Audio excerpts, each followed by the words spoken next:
اعوذ باللہ من الشیطان الرجیم بسم اللہ الرحمن الرحیم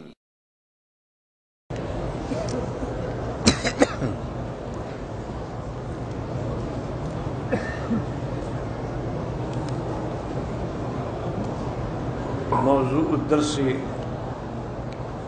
فی حرمت الزنا ومآلہ فی الدنیا والآخرہ، سورۃ النور، تفسیر ابن کثیر۔ الحمدللہ رب العالمین والصلاة والسلام علی اشرف الانبیاء وسید المرسلین سیدنا محمد وعلی آلہ واصحابہ اجمعین۔ اللہم صل علی سیدنا محمد وعلی آل سیدنا محمد کما صلیت علی ابراہیم وعلی آل ابراہیم فی العالمین انک حمید مجید۔ اعوذ باللہ من الشیطان الرجیم، بسم اللہ الرحمن الرحیم۔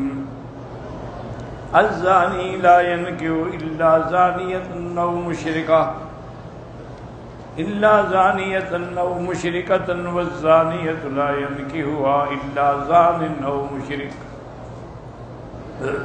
وحرم ذلک علی المؤمنین۔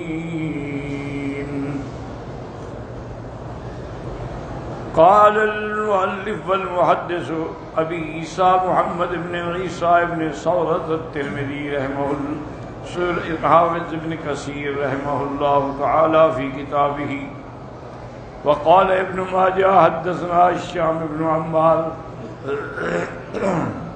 قال حدثنا سلام بن سوار قال حدثنا کثیر بن سلیم عن الضحاک بن مزاحم سمعت انس بن مالک رضی اللہ تعالی عنہ یقول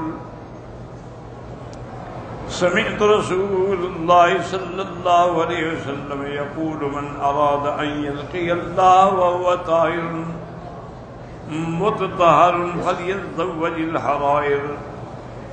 حضرت انس بن مالک فرماتی ہیں کہ میں نے سنا حضور پاک نے فرمایا، جو شخص چاہتا ہے کہ میں اللہ کے دربار میں پاک صاف ہو کے پیش ہوں، اس کو چاہیے کہ کسی شریف اور خاندانی عورتوں سے شادی کرے۔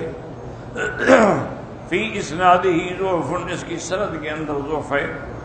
وقال الامام ابو نصر اسماعیل بن حماد الجوہری فی کتابہ السیاہ فی اللغہ الدیوس القنزع، کتاب السیاہ کے اندر ہے کہ دیوس کا معنی کیا ہے؟ جس کو غیرت نہ ہو، وہو الذی لا غیرت لہ۔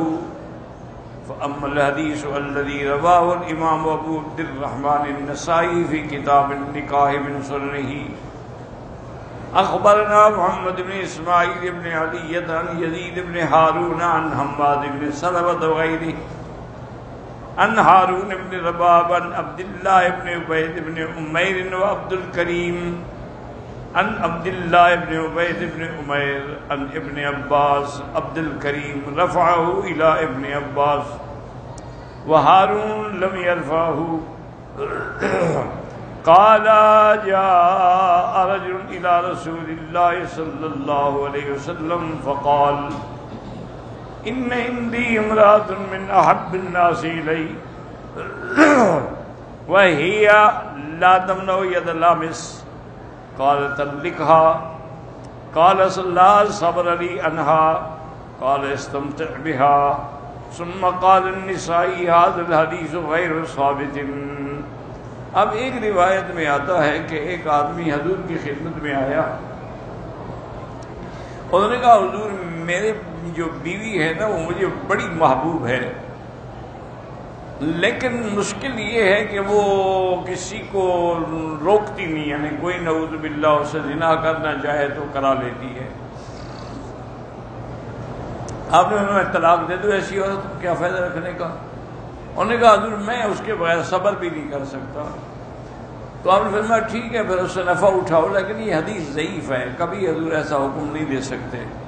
قلت هو ابن ابي المخارق البصري المؤدب تابعي ضعيف الحديث وقد خالفه هارون بن رباب تابعي ثقة من رجال مسلم فحديثه والمرسل أولى كما قال النسائي لكن قد رواه النسائي في كتاب الطلاق عن إسحاق بن راهويه عن النضر بن شميل عن معاذ بن سلمة عن هارون بن رباب عن عبد الله بن أمير بن أمير عن باز مسندا وذكره بهذا الإسناد فرجاله على شرط مسلم إلا أن النسائي بعد روايته له قال هذا خطأ والصواب غير مرسل ورواه غير النظر على الصواب.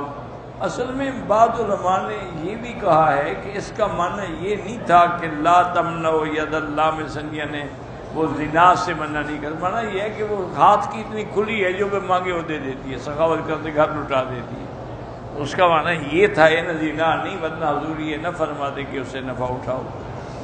وقد رواه النسائي ايضا وابو داود وسلم بن حريث اخبرنا الفضل بن موسى قال اخبرنا الحسن بن واقد ان مالك بن ابي حفصه عن كلمه عن ابن عباس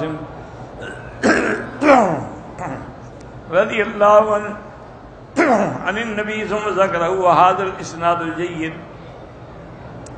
وقد اختلف الناس في هذا الحديث ما بين مضيف له كما تقدم ومنكر كما قال الامام احمد حديث منكر.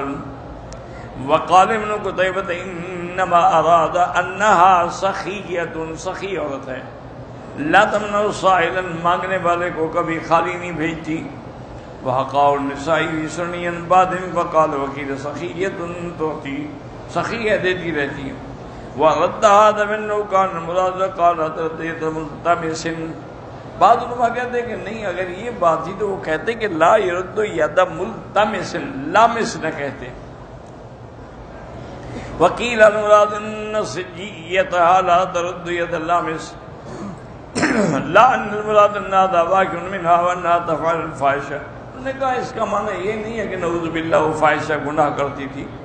فإن رسول الله يأذن في مصاحبة من هذه صفتها. اگر وہ نعوذ باللہ زانیہ ہوتی تو حضور کبھی اجازت نہ دیتے. فإن زوجها والهذه يكون دیوسا. اور اگر اس کی بیوی نعوذ باللہ زانیہ ہو تو پھر خامن جو ہے وہ تو دیوس ہوگا. وقد تقدم الوعید على ذلك. پہلے آپ پڑھ چکے ہیں کہ دیوس جو ہیں ابتدا میں جنت میں نہیں جائیں گے. ولكن لما كان سيدها كذلك فيها ممانعة ولا مخالفة أرادها لو خلا بها أحد أمر رسول الله بفراقها. فلما ذكر أنه يحبها أباح له البقاء معها لأن محبته لها محققة ووقع الفاحش منها فتبهم فلا يصار ذر عاجل وهم العاجل. بعض فرماتے ہیں کہ حضور کا فرمان یہ تھا کیونکہ اس کا نفع خاوند کے ساتھ رہنا تو، لیکن وہ خدا نہ خواستہ گناہ تو کبھی ہو سکتا تھا، یہ تو نہیں کہ ہر وقت اسی گناہ میں تھی. قالوا فاما اذا توبۃ فانه يحل التزویج. اگر ایسی اور توبہ کر لے تو اس سے نکاح کرنا جائز ہے. كما قال الامام ابو محمد بن حاتم رحمہ اللہ حدثنا ابو سعید الاشج قال حدثنا ابو خالد عن ابن ابي ذئب قال سمعت شعبة مولى ابن عباس رضی اللہ تعالی قاسم بن عباس وسأله رجل فقال انی كنت انم بامرأة آتی منها ما حرم اللہ عز وجل علی فرزق اللہ عز وجل من ذلك توبۃ فأردت ان توجہا. ایک آدمی نے حضرت ابن عباس سے پوچھا کہ حضرت میں ایک عورت کے ساتھ گناہ میں لگا رہا لیکن پھر اللہ نے مجھے توبہ کی توفیق عطا فرما دی، اس نے بھی توبہ کر لی، اب میں چاہتا ہوں کہ اس سے شادی کر لوں. فقالوا نسن الزانی لا ينبغي الا زانیۃ او مشرکا. لیکن لوگ تو پھر یہی کہیں گے کہ زانی مرد زانیہ سے شادی کرتا ہے اور زانیہ عورت زانی سے. فقال ابن عباس نے هذا في هذا انكحها فما كان من اسم فعليه. اس سے مراد یہ نہیں ہے تم جب توبہ کر چکی ہو، وہ بھی کر چکی ہے، شادی کر لو، اگر اس کے بعد بھی کوئی گناہ ہوا تو مجھ پہ ہوگا. وقد ادعا طائفة آخرون ان هذه آیت منسوخة کی آیت منسوخ ہو چکی.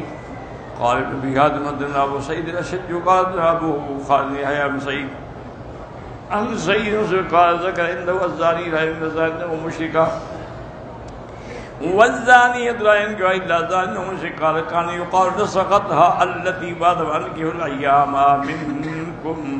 کہتے ہیں وہ آیت اس کے لیے ناسخ ہے. قال يقال الأيام من المسلمين وهكذا رواه أبو القاسم السلام في كتاب الناسخ والمنسوخ سيب ونص على ذلك الإمام أبو عبد الله محمد إدريس الشافعي رحمه الله تعالى والله أعلم.